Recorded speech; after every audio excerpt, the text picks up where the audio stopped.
इमरान खान के हवाले से जो अदालती फ़ैसला आया उसके ऊपर पाकिस्तान तहरीक इंसाफ की खुशियाँ आप समझें बिल्कुल इंटरम किस्म की साबित हुई। यानी 24 घंटे भी नहीं हुए तो हुकूमत ने अब उसके ऊपर रिव्यू पिटीशन दाखिल कर दिया, जिसके अंदर अदालत को याद दहानी करवाई गई है कि किस तरह अदालत ने जो रिलीफ फराहम की है उसके अंदर बहुत सारी खामियाँ हैं।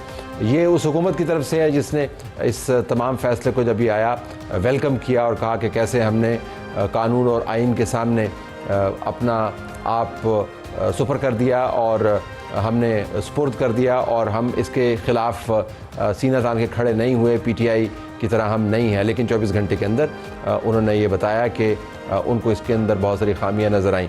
अब इसके ऊपर हुकूमत का मौक़िफ़ ये क्यों आ गया? आज तलाल चौधरी ने भी एक प्रेस कॉन्फ्रेंस की, बराबर में इंफॉर्मेशन मिनिस्टर भी बैठे हुए थे ताला तारड़ साहब, और उसके ऊपर पीटीआई का रद्द अमल आया कि आप कल क्या कह रहे थे, आज क्या कह रहे हैं, और आप हमारे लीडर को जो अदालत के ज़रिए रिलीफ मिली है उसके अंदर आप रोड़े अटका रहे हैं। इसके ऊपर हम बात करेंगे सेनेटर तलाल चौधरी से, जिनका इंटरव्यू मैंने थोड़ी देर पहले रिकॉर्ड किया।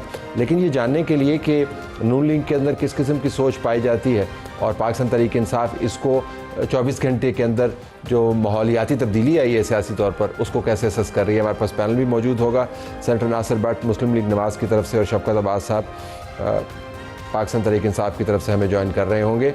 लेकिन इस तमाम मामले पर जाने से पहले आपको ये बताना ज़रूरी है कि हुकूमत ने जो रिव्यू पिटीशन फ़ाइल की है उसके अंदर अदालत को बताया गया है कि आपके फ़ैसले के अंदर नुकाइस क्या हैं और इसको आप रिव्यू करें। अगर ये एडमिट हो जाती है पिटीशन और उसके ऊपर अदालत तस्हीह करती है अपने फ़ैसले को तो क्या कुछ हो सकता है। ज़रा सोहेल रशीद से हम अहवाल जान लेते हैं। सोहेल, आपका बहुत शुक्रिया। ये फरमाइएगा कि आप कोर्ट को कवर करते हैं, ये रिव्यू पिटीशन, इसके 3-4 चीज़ा नुकात क्या हैं, व्यूअर्स के लिए आप बता दें।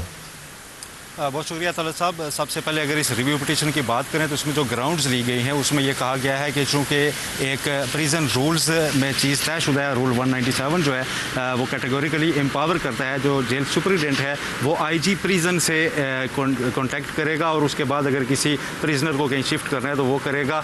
तो ये एक हवाला दिया गया इस रूल का और फिर उसके साथ एक्सप्लेन किया गया है खुद अपने अल्फाज में पिटीशन में कि जो कोर्ट का आर्डर है इसमें चूँकि रावलपिंडी से इस्लामाबाद रहने की बात की गई है तो ये एक और स्टेशन पर ले जाने वाली बात है, तो इसमें मुख्तलिफ जगहों पे जो है वो कनेक्शन बनाना पड़ेगा। तो कोर्ट ने जो उजलत में ये फैसला दिया है, एक तो ये इसमें कहा गया जी कि प्रिजन रूल्स की खिलाफ वर्जी है। हालांकि जो रिव्यू पिटीशन है उसमें वाज़ेह तौर पर इसकी मजीद एक्सप्लेनेशन नहीं दी गई कि खिलाफ वर्जी कैसे है, क्योंकि कोर्ट कह रही थी कि आइनी तकाजा है कि किसी की अगर लाइफ थ्रेटनिंग सिचुएशन है तो उसको प्रोटेक्ट किया जाए। लेकिन जो बाकी इसमें ग्राउंड्स ली गई हैं उसमें यह कहा गया है कि अभी तक वफाकी हुकूमत को सुना नहीं गया था। इसमें आर्टिकल 10A का हवाला दिया गया है कि उसमें फेयर ट्रायल बड़ा ज़रूरी है और हमारे फेयर ट्रायल की इस तरह से खिलाफ वर्जी हुई है कि अदालत ने हमें मुनासिब वक्त नहीं दिया कि हम इसमें अपना कोई रिटर्न रिप्लाई फाइल करते, उसके बाद हम आर्ग्यू करते कि क्यों इनको जेल से ना निकाला जाए। तो हमें वहीं कोर्ट ये भी बात की गई कि आइन के अंदर जो है आपने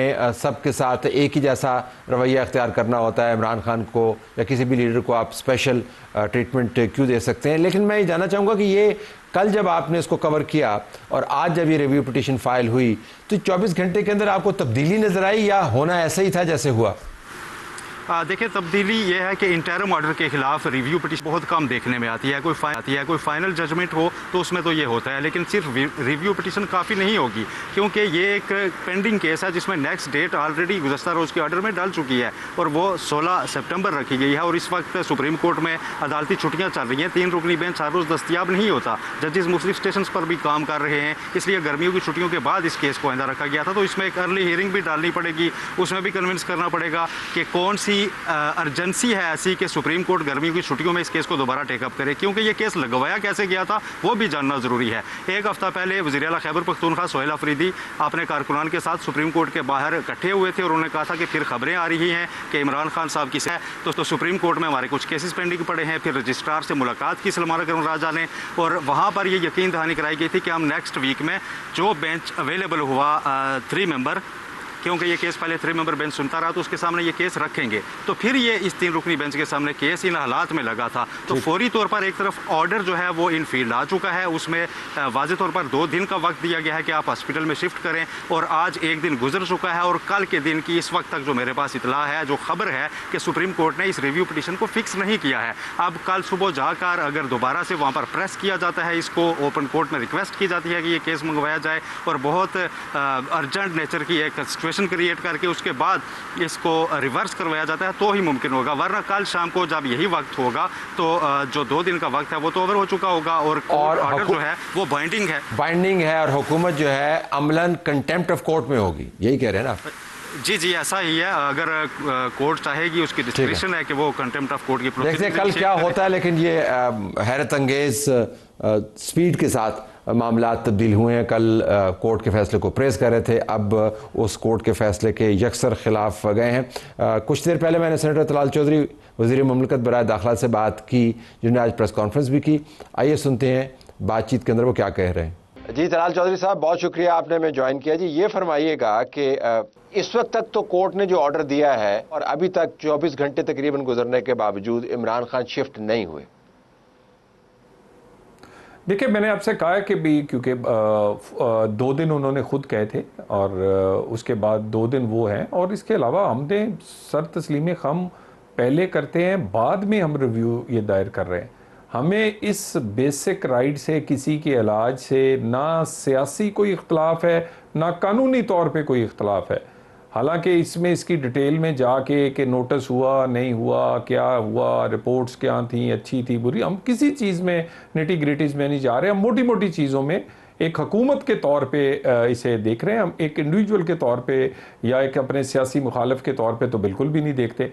तो हम सर तस्लीम ख़म पहले किया है, उसके बाद ही यकीनन रिव्यू का हमने फैसला किया। अच्छा तलाल साहब, मैंने आपकी प्रेस कॉन्फ्रेंस आज देखी, उसके अंदर आपने बड़े वसूख से कहा कि ये लोगों का ख्याल है कि बनी गाला जाएंगे, और उसके बाद आपने कहा जी कि ये नथिया गली जाएंगे, फिर आपने कहा जी जहाँ से आए वहीं पर वापस जाएंगे। अभी तो मेडिकल बोर्ड ने एग्जामिनेशन नहीं की, हो सकता है उनके हालात ठीक ना हो। आपको क्यों इतना एतमाद है कि वापस उन्होंने अडयाला जेल ही जाना है? देखिए जी, मैं दुआ गो अपने सियासी मुखालिफ के लिए भी कि अल्लाह उसे सेहत दे, ज़िंदगी दे, तकड़ा करे। वो क्या कहते हैं, सियासी मुखालिफ है, ज़ाती तो नहीं, और अल्लाह मियाँ उसे सेहत तंदुरुस्ती देगा। पहले भी देखिए आँख का मसला हुआ था, लोगों ने कहा आँख ज़ाया हो गई। मैंने ही कहा था कि 6/6 हो गई है आखिर में, बेहतरीन ट्रीटमेंट के बाद। और जो अभी भी जो उनकी रिपोर्ट्स सुप्रीम कोर्ट तक गई हैं, उसमें अगर मैं आपको कहता हूँ तलत साहब, आप तो माशाल्लाह बहुत एक्सरसाइज भी करते हैं, रनिंग एथलीट हैं अच्छे भले, आप अपने टेस्ट करवाएं, आपके इससे ज़्यादा बुरे होंगे। तो मेरा ख्याल है कि मुझे पूरी उम्मीद है कि बोर्ड जब चेक करेगा, बाकी ट्रीटमेंट इनकी तसल्ली तशफ़ी होगी, तो ये फिट है माशाल्लाह।